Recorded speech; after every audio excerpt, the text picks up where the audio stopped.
This program is brought to you in part by Cedar Ridge Paving and Milling, commercial and residential work. Yes, welcome to Racing Action Today Talk Series. And tonight we have a very special guest. We're going to talk about some ERA Cobras of the subject for tonight. And John, I understand, Mr. Jarvis here, you are very well up on how to build one of these ERA Cobras. You work for Peter? I work at ERA in New Britain, Connecticut, and I used to be out in the shop. Now I'm in the office purchasing parts and doing payroll and all that stuff. But yeah, ERA has been around a long time, since '81. Now, of course, it all started, with an older Cobra. Now, today, they build these cars all kinds of different ways. Yes, everything's done in-house, except we don't build the engines, we don't build the transmissions, and we don't paint them in-house. But everything else is in-house. We build the chassis there, we mold the bodies there, we do the upholstery there, assemble them there. Everything's in-house, and it's pretty much like the original, except a lot of better improvements, mostly for safety. Yeah. Now, when you do the body, the mold was made from an original Cobra, right? Yes. Every mold, there's the big block mold, the FIA mold, and the slab side mold. They were all taken off an original car. How long does it take to make one of these cars? Not the car, the body. The body? Well, what do you got to do this? They have to assemble the mold. It's I believe it's 6 pieces, the mold for the body. Yep. They assemble that. They prep it, so they have to clean it all. They fill in, like when you assemble a mold, there's a little seam, so they fill that in with like a putty to keep it flat. And then first they put a wax. It's like a release agent. Yep. And then they start with your gel coat, which we use black. And then they put the layers of fiberglass. They're all hand-laid fiberglass. We don't use a chopper gun like some companies. Because what happens with a chopper gun, you'll get thick and thin because you're spraying it. For this here, you hand-lay it, each piece by hand. Now, how many layers? 3 layers. 3 layers. Yep, 3 layers of hand-laid, each body. And then the doors, hood, and trunk are made separate from the body. Now, when they're making the body with the layers, do they use like ground up? No, it's a mat. It's like it. Yeah, it's like a big 4x8 sheet, and then they cut it to whatever workable in the corners. The bigger parts, like they'll put a big piece, but the small ones they'll do cut it with little pieces. And what they'll normally do is they'll cut all the pieces first, and then they just get the fiberglass and the resin, pour it on, mix it up, and then put it in. Now, the resin, is it clear or no? It's kind of like a reddish color. Okay. And the resin now goes on every coat, every layer, right? They take the mat and they pour it on, and they rub it out, make it smooth and kind of even. Then they lift up the mat and put it into the mold. Oh, wow. And they do 1 layer. The next day they'll probably do another. It takes, if it's one person doing it, it'll take them probably a week and a half from the prep to pulling the body out of the mold is about a week and a half.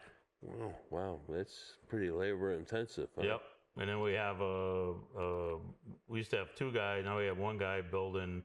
We have 2 jigs. We have the big block jig and the small block jig that does the FIAs and the slab size. And I never really checked time-wise to build a chassis, but it's pretty complicated. There's a lot of pieces to it, a lot of different So the angles. chassis starts out all cut up pieces, right? Yes. The tubes are a certain length. Yes. And they're... And then it goes in the jig. They're like... almost like a race car jig would be. They're like mitered to fit, right? Yep, they miter. You got the frame rail, then you got a piece coming down. You got to meet that, and then you got a piece going back and down, and then the big block is a totally different chassis than the small block. I mean, side by side, they're almost identical, but when you start looking at them, you can see like the small block has in the front where the radiator is, there's a cross member, and it looks like it's got these 4 little holes because the original cars had a leaf spring across. Yeah, well, was it elliptical, wasn't it, or something? Yeah, it had a leaf spring across and it bolted into that piece. But then when they went to the big block with independent suspension, so it has tubing that's an X to support the shocks. Wow. So they are different, yes, too. And you could also notice if you look quick, if you can't tell the difference, you look at the roll bar. A big block roll bar has the support going to the back. A small block roll bar has the support going to the front. Oh, wow. Yeah. See? So there's 2, right away you can tell the difference in that. Yeah. And then if you look at the opening in the front where the radiator is, one is bigger and rounder than the other. The other one is narrow and one is fat. Yeah. So, and then of course the filler neck for the fuel, a big block is in the rear fender. Yeah. Where a small block is right behind the driver. Oh, wow. So there's a lot, you can look at them and know the difference pretty quick. Now, the pieces that make the chassis, do you have to cut them all yourself? Yes, we cut them. The steel company don't do it for you. No, they come in, random 20, bars. 20, 30-foot lengths, and we cut them to. Some of the pieces are tiny, after they're cut because the angles, but the rails themselves are pretty long. Now, the actual frame is made out of a certain size tubing? Yeah, it's I believe it's 4x4, the main rails, where the original Cobra was very narrow and it was round tubing, yeah. And you actually sat outside of the chassis. Oh, boy. So if you hit something, you're pretty much a goner. Yeah, I remember them being round. Yep. So they're basically a square tube. We're a square tube, yep. And we're a little wider, so you're sitting on the chassis now, where the original cars, you were outside of it. If you go to Peter's, as you walk in the office, there's a picture of Peter's car that he bought wrecked that I think it hit a tree at like 10 miles an hour. And the tree went right to the transmission. Oh, my dear. So they weren't very strong at all. No. That tubing was like exhaust pipe. It's hard to believe that they erased them. Well, they wanted it light. Oh, my dear. They didn't weigh nothing. Yeah. Our cars are 2,500 pounds. Yeah. Right around there, depending on, options and stuff, what engine. And well, that's pretty light, really, when you think about it. Yeah, compared to cars on the road now are 4,000 or 5,000 pounds, so 2,500 is a pretty light car. So basically, the engine of choice is a 289 style motor. Yes, if you're building a Windsor style, right? If you're building a slab side or a FIA, you're going to go 289. Yeah. But people will get 302s, put 289 valve covers because you can't tell the difference. It's the same block. Now use the 5-speed. Yes. Trans is like a Ford. What do they call it? I forgot what they call them. Well, now Ford used to use a 4-speed top loader. Yeah, that's the original. Right. Yeah. We use the 5-speed Tremec. Okay. But we make a shifter that looks original because on a big block, the small block cars just have a little straight shifter with a reverse lockout. The big block cars, they go up and forward. Yeah. So they look funny. Yeah, but we make a replace. It looks just like the original, but it bolts to the Tremec. Now that Tremec transmission is pretty good, right? Yeah, they're pretty bullet. I think one we had a problem with, but the guy was beating the heck out of it, trying to shift it at real high RPM, and it wouldn't shift. And he got, the transmission is junk, and but that's the only one I ever heard any issues with. Yeah, they're pretty good, Tremec. Yeah. I drag raced for a couple of years, and the Tremec transmissions, boy, they held up pretty good, I'll tell you. Now they're into, I think, the 5th or 6th generation Tremec. Yes. Now they call them TKX, I believe. Well, they probably fool around now with dog teeth and everything. Yeah. Right?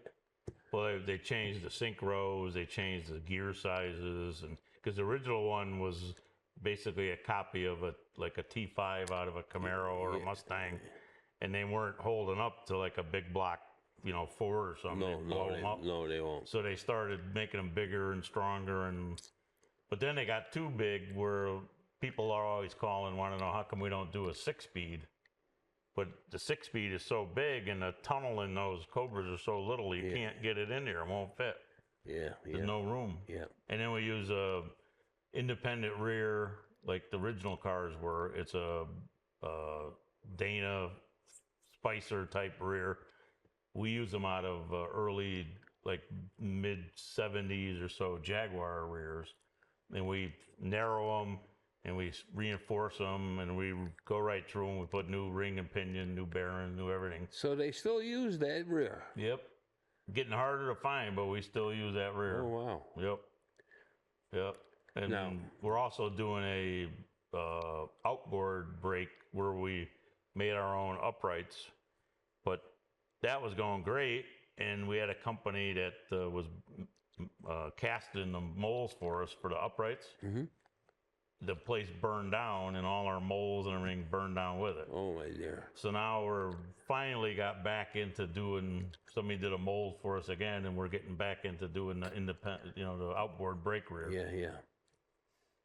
So, I mean, over the years, naturally, you keep trying to make things better and better, Well, we try to make things original. People will call up, I want to put a Coyote in. Well, that's up to you, because we're not doing it. We do the 289, 302, 351, or the big block in the big block. But if you want a Coyote, or if you want fuel injection, or any of that stuff, that's all. You're on your own. We don't do it. Yeah. Well, I don't blame you for that. We try to keep ours like the original. I know myself. If I was ever to own a Cobra, I certainly would want a 289, without any doubt. I tell you, I drove pretty much all of them, and you got plenty of power with like a pretty stock 289. It goes pretty good. And I tell you, the fastest one I ever drove was a big block 390 stroker. The guy stroked out a 390.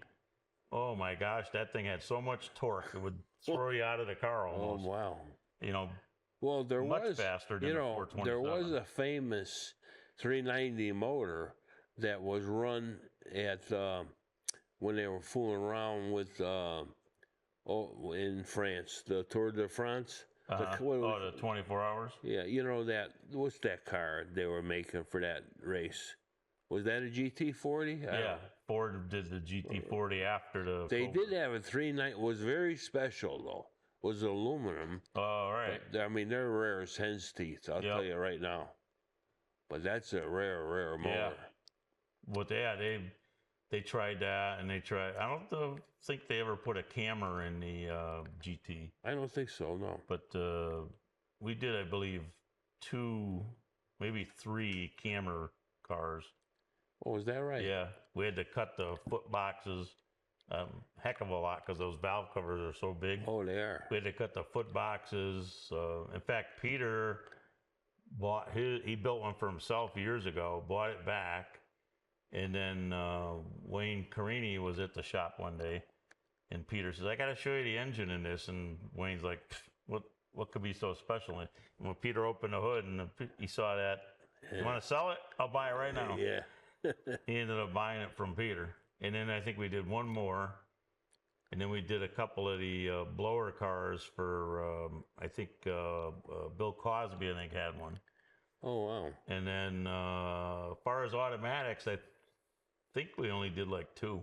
Really? With automatics. Everything's been 4 speeds, and then went to the 5 speeds. Now, over the years, have you ever found a certain color that's more sought after? Well, it's funny because, there's always the Wimbledon white, or there's blue, but for a while, it'll run in like strings. We'll have black cars. Everybody wants a black car. Then everybody wants a silver car. Then everybody wants a red car. Wow. I mean, we had one time we had like 5 silver cars in the shop. Yeah. Then we had 5 red cars. Then black cars. Yeah. I think people come in and see one and I want it like that, you know. That's what happens. Yeah, or they'll have British Racing Green or something. I've seen the black one with yellow stripes going across. Yeah, those are the like the rookie stripes. Yeah.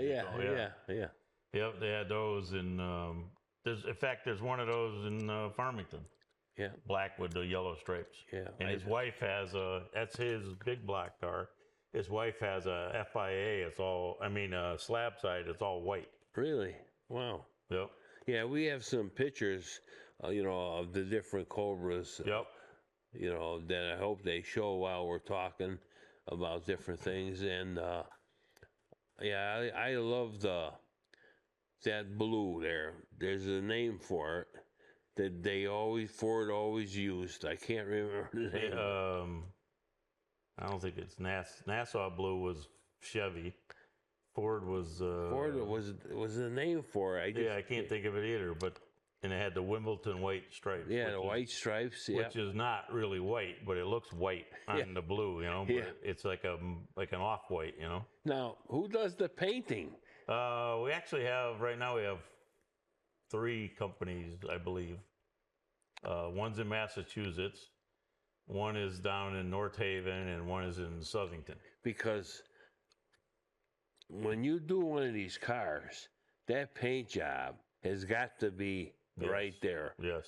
And I'm sure it's not cheap, right? No, not anymore. Paint is great. Somebody was just saying they painted something, and it was a gallon was $400. Oh, dear. And then you got to get all the the hardener and all that, the thinner. Yeah. And then other people saying you go with a red or a black, it's like $1,000 a gallon. Wow. So now, did anybody say that they wanted to look like one really look like instead of? They make them today like a mirror, but in the original day, the paint. Yeah, paint. No, yeah, like one stage. No. Everybody wants them shiny. They want them like a mirror. Yeah, right? They want them shiny, like you can't believe. Yeah, I could believe that. Yeah. But so you have. I always thought a cool one would be like a flat black or something. Yeah. With black exhaust and everything black. Well, today you don't know what the hell to think. They wrap these cars today. Yeah. We did. I think we wrapped one. But they say, I don't know, they say the wrap only lasts so long and then it fades and stuff and comes off, and I don't know. But so you only did one. I think we only did one with a full wrap. Wow. And I don't even know if that's still around or what happened to it. When you think about it, I thought they would do that more often, but maybe they're a lot more trouble than I think, that wrapping. Supposedly they say they only last like so many years, and then they start peeling and you get bubbles. And well, the styles today, they satin. Yeah, I'm not into it though. Yeah, you get all that like mirror. Changes color. Yeah. Then there's pearl. They wrap the race cars, but they only go a week, and then they wrap it something different. Different they don't sponsor, care. Different this. That's right. That works out perfect for them. Right. They wrap it, new sponsor. They wrap it a different way. And yeah. At one time it was a pain in the neck to paint these cars. Yeah. The race cars. Yeah. Well, yeah. But that's all going away now. Yep. Well, I think they put a base color on the race cars, and then they put the wrap over that. Mm-hmm. Yeah, I could believe that. Yeah. But I always liked the Ford colors. Yep. With the Shelby there, the white ones and the blue stripes. Yeah. And the black car I like too. Yeah, like the hearse. Yeah. The hearse with the gold stripes. With the gold stripes. So, it was really funny if you had the manual to build in the stripes that go over the Cobras.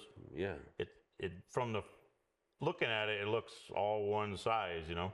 But if you look in the manual, it gets thinner and wider, and because it's that illusion, you know, of looking at it, you think it's just a continuous size all the way down, but it's not. It's not. People have tried just taping it and painting it, and it don't look right. So then you got to read the manual, and it says it's this wide here and that wide there, and Oh, I didn't know that. yeah, it changes thickness all the way through. Oh, my dear. Yep. So to put a stripe on is they get a lot of money nowadays because it's a lot of work to tape off. Oh, I bet. I bet. Yep. Now, of course, to prepare the car, I mean, they got to be right there. There's no fooling around there. I mean, that thing got to be like glass, right? Yeah.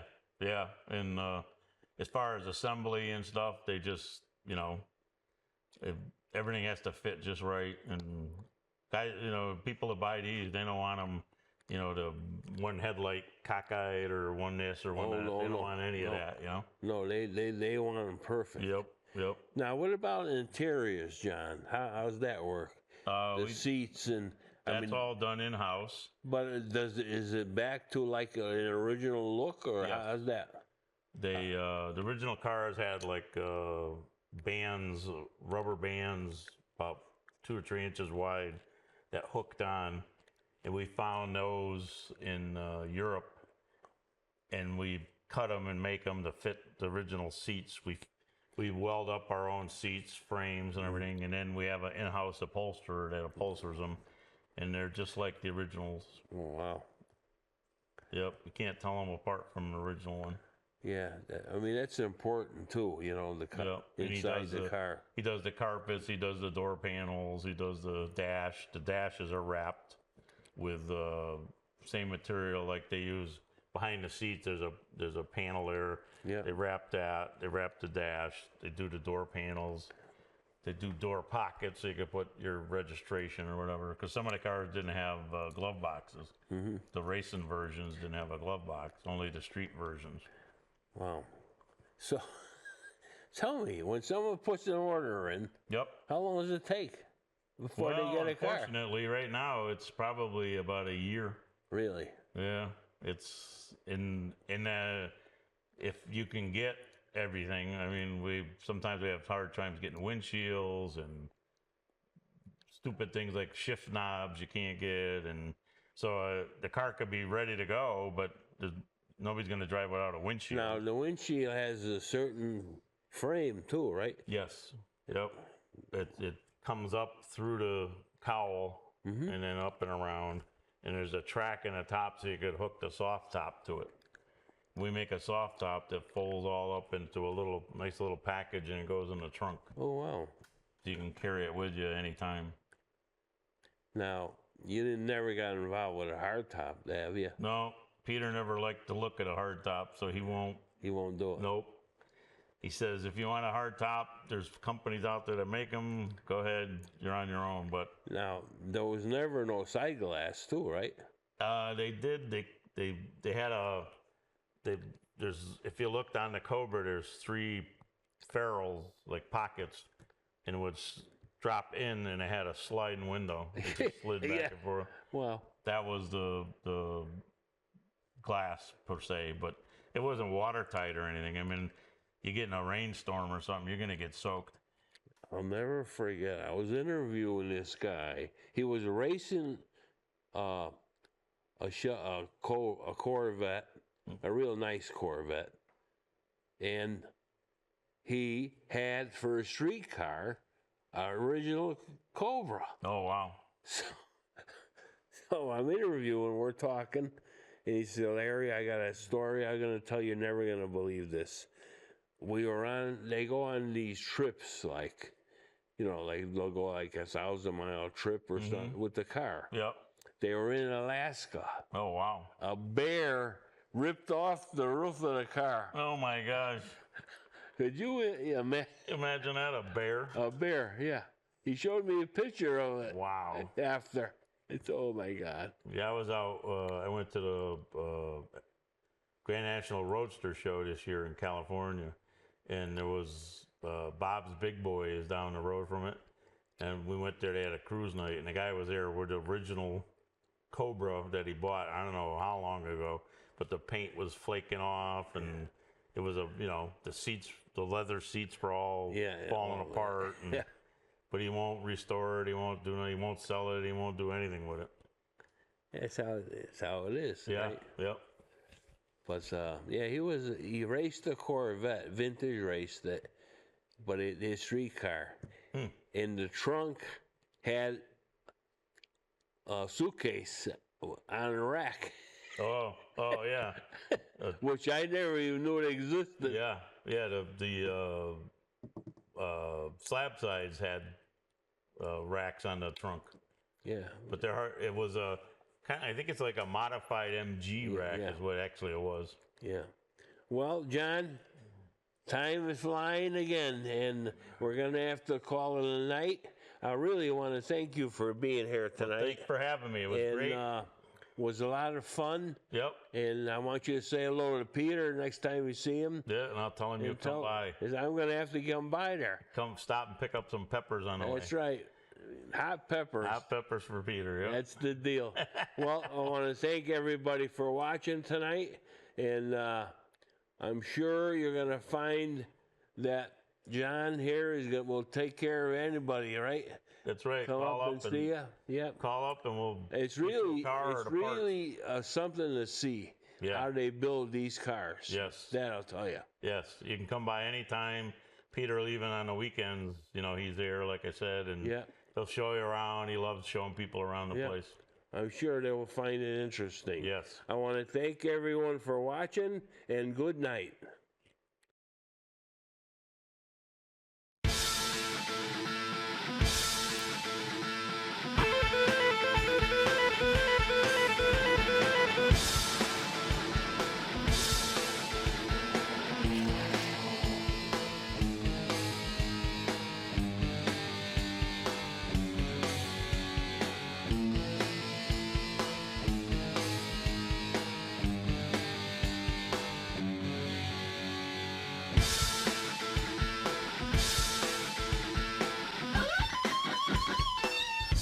This program is brought to you in part by Just Results Weight Loss Center in Berlin, Connecticut.